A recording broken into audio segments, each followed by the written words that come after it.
Is it only Lyme? Question mark.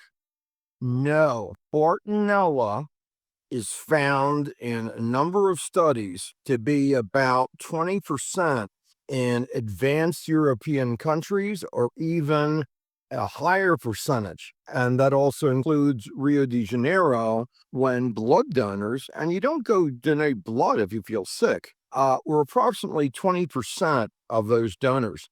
And all these European and ancient grave and Rio people tested, they only were looking for 1 to 2 species. What? There are 23 species in humans. And it's amazing that some people that are called experts, they don't even talk about ones after 91. So Quintana and Henseley in 1991, which is what the big, huge commercial labs look for only. And they don't appreciate Bartonella turns off your immune system some very profound ways.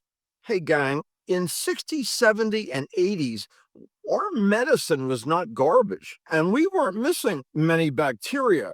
The idea that the only Bartonella any of us were trained in the 80s was the one that kills you in the Peruvian mountains. So my appeal would be to move away from the idea that the tick stomach is totally sterile, like some kind of level 4 super sterile lab, when you're thinking about the tick saliva, and certainly the tick stomach. It is a garbage sty of all kinds of infections. And things like Bartonella are found in over 12 biting insects, might be passed to the placenta. We're waiting for more research on that. And certainly can be passed by dog, cat, etc., bites and scratches. So when you're only testing for Lyme when you've had a tick bite or other insect bite, that's like you're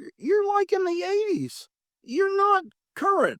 And then there's Babesia, which is a single-celled parasite that is in red blood cells. So like a dime inside a quarter, and the quarter is a red blood cell. Well, a buddy of mine in a East Coast state, he said that the lab for the state says that they're finding Babesia, which is harder to kill than malaria, is equal to the percent that they find of Lyme in the ticks.